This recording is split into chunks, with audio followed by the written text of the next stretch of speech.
This is All India Radio. In the weekly program Current Affairs, now we bring you a discussion on Voice of Global South Summit. The participants are Sheelkant Sharma, former diplomat, and Sanjay Jha, journalist. The Leaders' Voice of Global South Summit 2023 is an ongoing virtually under the theme Unity of Voice, Unity of Purpose. The two-day summit envisages bringing together countries of the Global South and sharing their perspectives and priorities on a common platform across a whole range of issues. More than 120 countries are being invited to participate in this summit. The initiative is inspired by Prime Minister Shri Narendra Modi's vision of Sabka Saath, Sabka Vikas, Sabka Vishwas and Sabka Prayas, and is underpinned by India's philosophy of Vasudhaiva Kutumbakam. In the summit's opening remark, Prime Minister Narendra Modi greeted the dignitaries and said that Global South has the largest stake in future. In his address, PM Modi gave the agenda of 4 R's and shared how India will amplify the voice of Global South under its G20 presidency. PM Modi said, "People of Global South should no longer be excluded from the fruits of development. Together, we must attempt to redesign global political and financial governance. This can remove inequalities, enlarge opportunities, support growth, and spread progress and prosperity. Excellencies, to re-energize the world, we should together call for a global agenda of respond, recognize, respect, and reform. Respond to the priorities of the Global South by framing an inclusive and balanced international agenda. Recognize that the principle of common but differentiated responsibilities applies to all global challenges. Respect sovereignty of all nations, rule of law, and peaceful resolution of differences and disputes. And reform international institutions, including the United Nations, to make them more relevant." Keeping India's climate change and conservation commitments in front of the Environment Minister sessions, the topic of the Environment session was balancing growth with environment-friendly lifestyle. India's Union Minister for Environment, Forest and Climate Change, Sri Bhupender Yadav, gave the opening remarks in session. In his address, Sri Yadav said there is a need for developing policies which are inclusive and sustainable to reduce inequality and contribute to the empowerment and improvement of the quality of people's life. He mentioned the role of India in supporting and raising the voice of Global South in dealing with the issue of climate change and environment at various international fora. Union Minister Bhupender Yadav highlighted the role of the developed world in providing financial and technological assistance to developing countries. The problems faced by the small island developing states countries due to climate change, and Sri Yadav also gives emphasis on the initiatives taken by India in this regard, such as Coalition for Disaster Resilient Infrastructure for Resilient Island States, bringing countries together to form International Solar Alliance to focus on the experience of India in tackling the natural disasters. Sri Yadav said the wise use of the institutional mechanism in the country. Among the topics of discussion, the G20 presidency and the blue economy, circular economy, and land restoration were discussed by the ministers of the Global South. The Union Environment Minister also stressed that environment-friendly actions, life actions, on a mass scale across the globe can be significant positive contributor to saving our common and the only world mission life will be significant method in tackling the global issue of climate change. In the summit, environment ministers from the Global South raised various problems being faced by the small island developing states, issues of food security, continuous and alarming rise in sea level, erosion in coastal areas, global economic downturn due to a COVID-19 pandemic. Among the 14 participating countries, the developing coastal countries pointed towards the catastrophic impacts of climate change. Majority of developing countries share the role of the adaptation policies they are developing to tackle climate change. to gain pace on climate conservation efforts, use of green energy, renewable energy, circular economy, sustainable development, and biodiversity conservations were some of the common attempts mentioned by Developing South. Ministers also shared their nationally determined contribution, respective targets, and initiatives to reduce greenhouse gases. Prime Minister Narendra Modi, in his concluding remarks, thanked the ministers for their observation and said that it will guide the next 8 sessions of the first ever Voice of Global South Summit. PM Modi said that these insights will strengthen efforts to distill action points for the Global South. PM Modi highlighted that your observations will guide the next 8 sessions of the first ever Voice of Global South Summit. From your words, it is clear that human-centric development is an important priority for developing countries. Today's interventions also brought up the common challenges that are on the top of all our minds. These mainly concern the lack of resources for our development needs and increasing instability both in the natural climate and the geopolitical climate. Despite this, it is also clear that we, developing countries, are full of positive energy. Our effort will be to distill action points for the Global South, both for what we can do together and for what we can seek together on the global agenda. The voice of the Global South needs to set its own tone.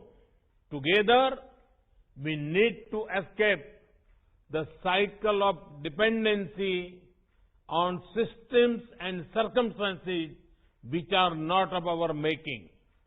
I thank you once again for your time, presence, and valuable remarks. Talking about G20 presidency, all the countries congratulated India on the G20 presidency and expected positive outcomes. The ministers mentioned that the problem of climate change is common for all countries, whether developed or developing, but the solution is not easy for the developing states as they lack the technological and financial support. They highlighted the role of South-South cooperation in tackling the challenges of climate change. This virtual summit is significant as India currently holds the presidency of the G20 group, and the Prime Minister Modi had indicated that the priorities would be shaped in consultation with developing countries.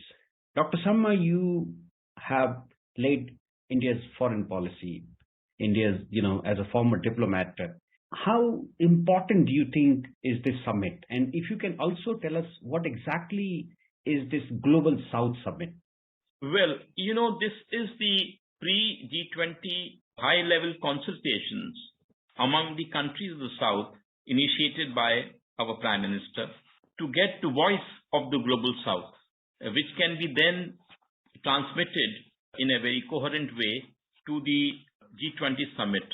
As the Prime Minister said in his concluding remarks, that we distill action points for Global South, both what we should do together and what we seek from the international community. So this, I think, is the purpose of the summit, and Prime Minister's statement inaugurating the summit lays down many very important points, each of which resonate with India's deep-seated concern about what we say about the one world and about the family, world as a family, Vasudhaiva Kutumbakam, as they say in Sanskrit. So, and in that context, how the countries of the South, the developing world, the 3/4 of humanity, how they see the whole situation today. I think Prime Minister's opening remarks say that the world is in crisis, and it's not clear how long it will last. So the point is that we who are facing this crisis should have our voices heard. And that is the point he emphasized, that the 8-decade-old model of global governance, the global south does not have an adequate voice, and it should shape the emerging order. I think this shows the emphasis. And there's another point which PM made again in the concluding remarks, that we need to escape the cycle of dependency on systems and circumstances which are not of our making. This is very relevant in the context of the crisis, the climate change, as Prime Minister again very concisely put it, the natural climate and the geopolitical climate, the problems of that, which covers all the dimensions, from pandemic to terrorism to conflicts and wars, which have all had an impact on the well-being and prosperity of our people. So the need to get together and exchange views and get ideas, seems to be the purpose of the summit, and PM thanked everyone for their views. The summit is likely to strengthen India's, credential as a representative of the global south. The External Affairs Minister, Dr. Jaishankar, has repeatedly emphasized the fallout of the Ukraine crisis on global south in terms of the increase in food and fuel prices. This summit, which has a theme of unity of voice, unity of purpose, is likely to bring together, over 100 countries, 120 countries, developing countries on a common platform, and feature focus sessions, and discussion would spread around 10 sessions on issues like foreign policy, finance, energy, trade, health, education, and environment. You think this is a kind of a new group which has come up to take up their cause, their voice in the international fora, and India is going to lead this group? I would not go so far as to think about a formative process in terms of a group or a structure. My point is that this is very important as a consultative process at the very high level, at the level of a summit, just before the G20. And the G20 is going to take place, the summit is going to take place in India at a very critical juncture in the evolution of international geopolitics and the geoeconomics. And all of these have an impact on the fate of developing countries. So there's a need to get them on board, get their views, get the coherence in their concerns, because as the statements indicated, they have common concerns. So get them together and then, telescope them into the process of the G20 consultations, which are also separately progressing under the meetings of the Sherpas and the sous-Sherpas. So this summit is a very forward-looking initiative, and it has come from the top in India. And if you look at the statements, like for instance, we, the Global South, have the largest stakes in the future. We should also have an equivalent voice. Then, and the mantra which PM has given of respond, recognize, respect, and reform. And what does it say? It says, to re-energize the world, we should together call for a global agenda of respond, recognize, respect, and reform.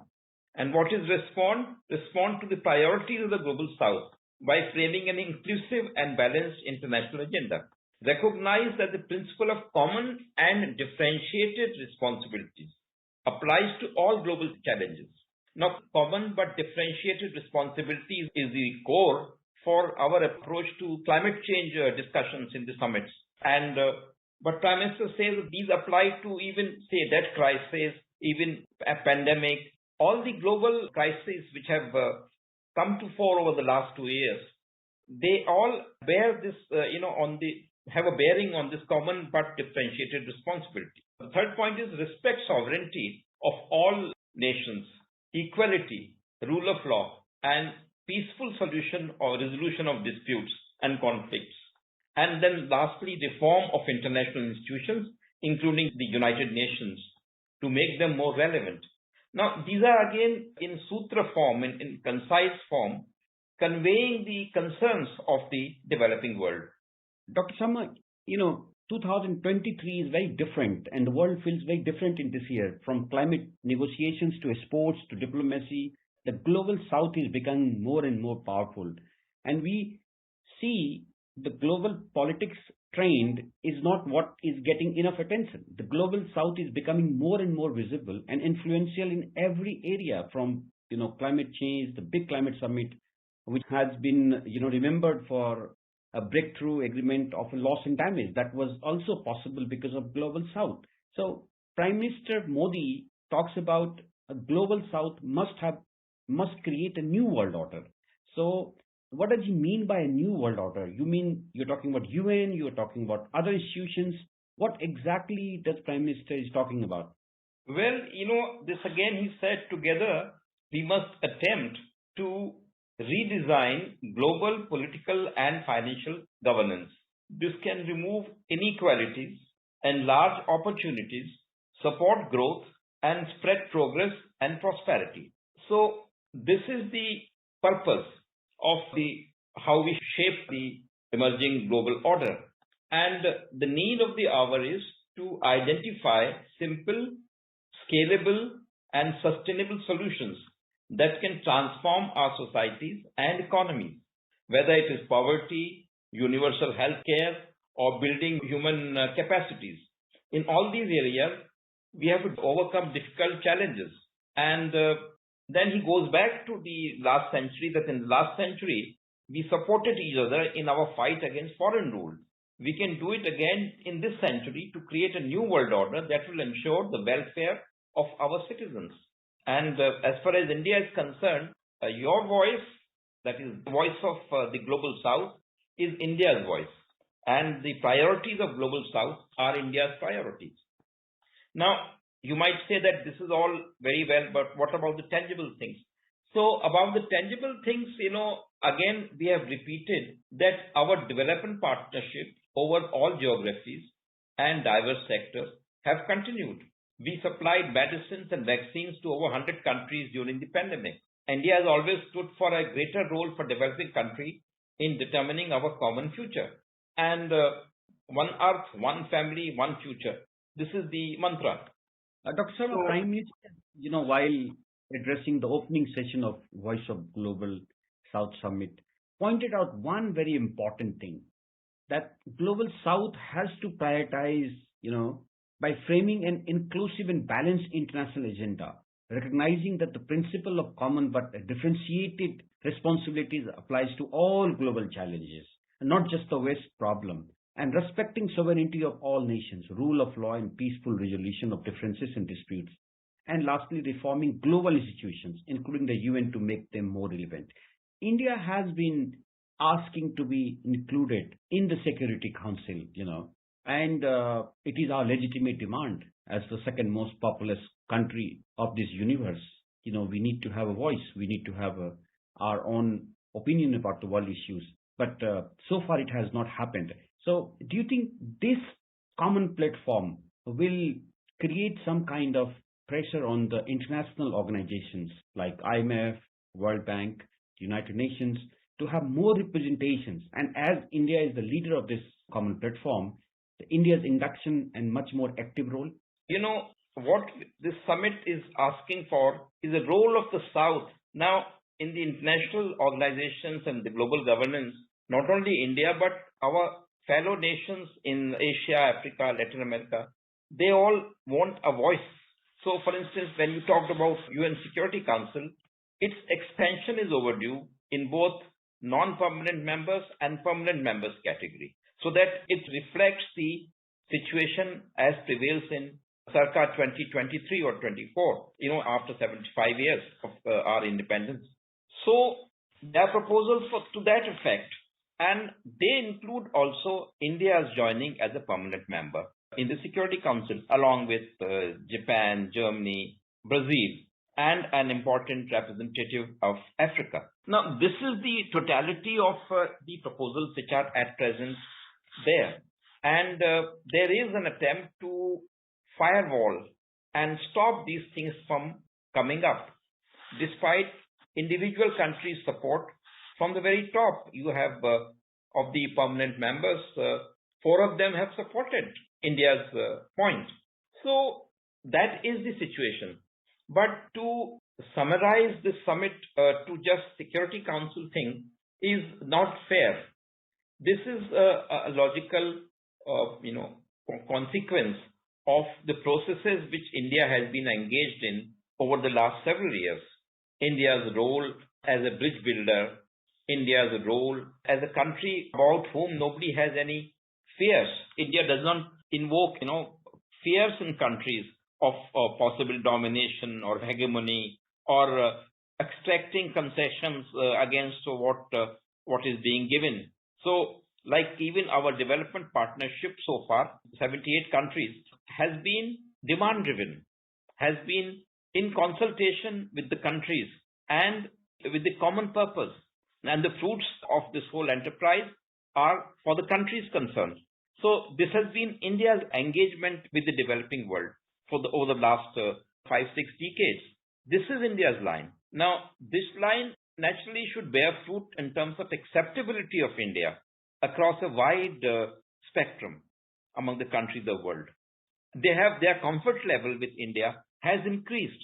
That is shown by the participation of 120 countries in this virtual summit. They don't feel that India has something ulterior behind their knowledge, or and India wants to get some ulterior motives to be fulfilled. That's not so. We are very transparent. Yeah, Dr. Sharma, the non-Western world, the long ignored global South, or the rest, as it's often called, is making its voice heard now. These parts of the planet, younger and faster growing than the West, but also more vulnerable to climate change, are becoming increasingly powerful and more assertive stakeholders in global politics. So do you think the policymakers and businesses in the West will need to adapt to the aspiration, as Prime Minister Modi has said, to these 120 countries, and take note of it in terms of dealing on international crises? Well, in his speech, he has mentioned that the growth in the developed North has slowed down, and actually it's very tepid, whereas the emerging economies in the developing world are showing very good prospects. So those who are participating in the meeting today, for instance, virtual meeting, Vietnam, India, Mongolia, the countries who came, Bangladesh, Pakistan, Guyana, Mozambique, Senegal, all these are countries which are struggling, with their problems, but they are also growing, and their growth has been impressive. So through this process, the global growth will also be given a spurt. And in that respect, the economies and the business honchos in the developed world see the prospects in our part. And that's why they want to come and invest and engage with us. So this is the process. Its manifestations are in several areas, like trade, for instance. There are these trade pacts being done by India. And there are also investment arrangements, we have comprehensive agreements with Australia, for instance. It's an important member of the OECD. We have also been working about cooperation with UK, with Germany, European countries. So all these are sinews with which we are working. There is nothing like a zero-sum game. This whole process is a positive-sum game in which we want to assert and put an accent on the positive-sum game also accruing benefits to the developing world, to the countries of the South. This is my understanding of the whole process. And as you know, Mr. Jaishankar said that we have to fully confront the challenge of overcoming economic headwinds, especially debt and recovery, ensuring energy, food, and fertilizer security. These are our immediate priorities. And handle the still unfolding impact of the COVID pandemic. Deal with the damage caused by conflict, terrorism, and violence. Now, these are the very tangible and real issues before us. And in that, if the voice of the South is strong, the developed North will have to listen to them. Yeah, Dr. Sharma, one interesting thing about this Global South is that even China seemed to have endorsed India's Voice of Global South Summit, saying that the Indian government had informed Beijing of its consideration and plan for hosting the summit, and China has all along called for greater international attention to developing countries' shared aspirations and legitimate concerns. China is a big investor in many of these countries, where, the Western countries have not been able to make, foothold into that. So how do you think China's role in this Global South? Well, China has its own track. It has the BRI, the Belt and Road Initiative, under which it is doing infrastructure projects in a whole number of countries which have joined the BRI. Now, our projects as India in the developing countries are of a different take, which again has been explained, as I explained earlier, that India is very keen to work with countries in Africa, in Latin America, and in Asia. And we even are for trilateral cooperation, where developed world countries, Germany and Japan, are working with India, for instance, in a number of countries in Asia and Africa. So, and that kind of a cooperation which we are seeking it aims at mutual benefit, positive sum game, and no ulterior aims, no ulterior motives. That is India's line. We have, look at Sri Lanka. It went through a very, very serious crisis, a historic crisis in the summer. And India came forth immediately without conditions, offered not only assistance, financial assistance, but provided fuel and food and, immediate supplies to overcome the crisis there.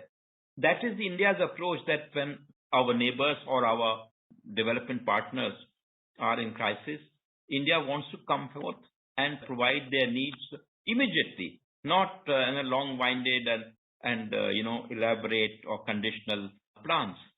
That is our strength. Dr. Sharma, Prime Minister, in his speech also said that the Global South has the largest stake in the future of the world. And despite the challenges the developing country face, we are quite optimistic that our time has come. So how hopeful are we about the future prospects of Global South? Well, there is a very positive energy which is manifest in the countries of the developing world and also in the emerging economies. They are engaged in multiple fronts to uplift the lot of their people on various, like on health, on education, skills development. This whole India's development profile, for instance, about which Prime Minister has been making, very copious statements. And the indices are also very, they are very clearly spelled out. Similar things are happening in Vietnam, things are happening in Indonesia, in Thailand, in Asia. Then in Africa, some countries have really come up in a big way. Egypt and then Latin America. So in all these things, there is a certain finger which is there is a certain trend which is pointing to a positive direction, uplifting of the developing world. And that inevitably entails power. That shows the strength and the clout which it will have in the emerging decade. So I would say that is what is meant by our time has come, or our time is coming. Absolutely, Dr. Sharma. Thank you very much for your time. The Voice of Global South Summit, the new initiative of Indian government, is definitely going to help in forging developmental partnership with so many countries, and we can share our expertise with these countries, and also same time it could be a big opportunity for India. Thank you very much once again for your time. Thank you. Thank you. You were listening to a discussion on Voice of Global South Summit. The participants were Sheelkant Sharma, former diplomat, and Sanjay Jha, journalist. This program was produced and presented by the News Services Division of All India Radio. You can listen to it on our mobile app, News on AIR. This program is also available on our YouTube channel, News on AIR Official. You may email your opinion about this program at airnsdtalks@gmail.com.